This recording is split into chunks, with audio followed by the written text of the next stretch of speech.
Hello viewers, আজ একটা সম্পূর্ণ নিজের রেসিপি চটপটা ডালিয়া বানালাম। বানিয়ে বেশ ভালো লাগলো খেতে, তাই তোমাদের সাথে ভাবলাম শেয়ারটা করে ফেলি। ভিডিওটা করেই রেখেছিলাম, ইচ্ছা ছিল শেয়ার করব যদি ভালো হয়। তো সেই জন্য কী কী নিয়েছি তোমাদেরকে বলি। একটু পেঁয়াজ কুচি, রসুন কুচি, চিলি ফ্লেক্স, কাঁচা লঙ্কা কুচি, আদা বাটা, ধনেপাতা কুচি, নুন, আর শীতের কিছু সবজি, দুটো ডিম, আর চিংড়ি মাছ টুকরো করে নিয়েছি কয়েকটা, কারি পাতা, তারপরে কড়াইশুঁটি আর সুইটকর্ন। আর ডিম দুটোকে একটু নুন দিয়ে, আর ডালিয়াটা ভিজিয়ে রেখেছি 1 কাপ মতন ডালিয়া, আমাদের 3 জনের ডিনার হবে।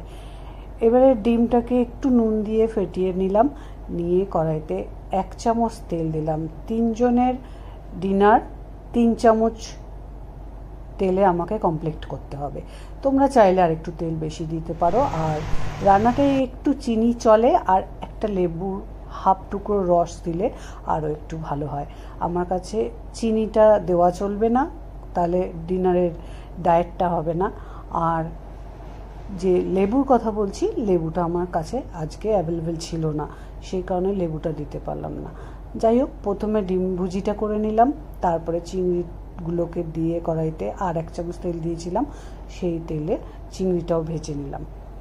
এবারে চিংড়িটা ভেজে ওই ডিমের যে ভুজিয়াটা রেখেছি ওই বাটিতেই আমি রেখে দিয়েছি, কারণ একসাথেই পরে দেব। আবার 1 চামচ তেল দিলাম, দিয়ে এইবারে ওই যে কুচো করা জিনিসগুলো রয়েছে, যেমন রসুন কুচিটা ফার্স্টে দিয়ে দেবো। তোমরা ইচ্ছা করলে জিরে পোড়াটাও আগে দিতে পারো, কিন্তু যেহেতু কড়াইয়ে তেল অল্পই দেবো, সাইডে সাইডে দিলে একসাথেই সব ভাজা হয়ে যাবে। তাই কারি পাতা কটাও দিয়ে দিলাম 8-10টা, আর একটুখানি জিরে পোড়া দিলাম, দিয়ে একটু চটচট করে ফুটতে আরম্ভ করলো যখন, এগুলোকে সমস্ত একসাথে ভাজতে শুরু করে দিলাম। এরপরে দিয়ে দিলাম পেঁয়াজ কুচিটা। পেঁয়াজ কুচিটাকে যে আমি খুব ভাজবো তা না, তবে একটু ভেজে নরম করব, এবং একটু নুন দিয়ে দিলে সেই নরমটাও তাড়াতাড়ি হবে। আর 1-2 মিনিটের জন্য একটু ঢাকা দিয়ে দিলে ভালো হয়। তো আমি সেটাও করেছিলাম, ঢাকা দেওয়াটা তোমাদের দেখালাম না। এরপর ঢাকা খুলে দেখাচ্ছি, দেখো মোটামুটি একটু লালচে ভাব হয়েছে। এবার ওই যে আদা বাটাটা ছিল ওটা দিয়ে কিছুক্ষণ একটু নাড়বো, আর কাঁচা লঙ্কা কুচি কটা দিয়ে দেবো।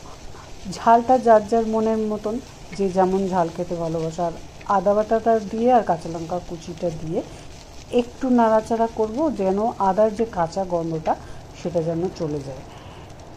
এরপর যে গাজর, বিনস, তারপরে কড়াইশুঁটি, সুইটকর্ন যেগুলো রেখেছিলাম আলাদা করে, সেগুলোকে দিয়ে দিলাম সমস্ত ভাজার জন্য। খুব বেশি ভাজা হবে না, যেহেতু কম তেলে একটু সটে হবে, তাই সমস্ত কিছু দিয়ে একটু ঢাকনা দিয়ে রাখতে হবে 2-1 মিনিটের জন্য। এরপর দেখো ঢাকনাটা তুলে দেখাচ্ছি, দেখতেই পাচ্ছ ভাজাগুলো মোটামুটি হয়ে গেছে, বেশ একটু চিকনা চিকনা ভাব এসে গেছে। এইবার যে ডালিয়াটা ভেজানো ছিল 1 কাপ, সেটা জল ঝরিয়ে দিয়ে দিলাম কড়াইয়ের মধ্যে। এবার কড়াইয়ের জিনিসগুলোকে ভালো করে সমস্ত কিছু ইনগ্রিডিয়েন্টসগুলোকে নাড়বো। নাড়তে নাড়তে তোমরা নিজেরাই করলে বুঝতে পারবে কালারটা ডালিয়ার চেঞ্জ হয়ে যাচ্ছে।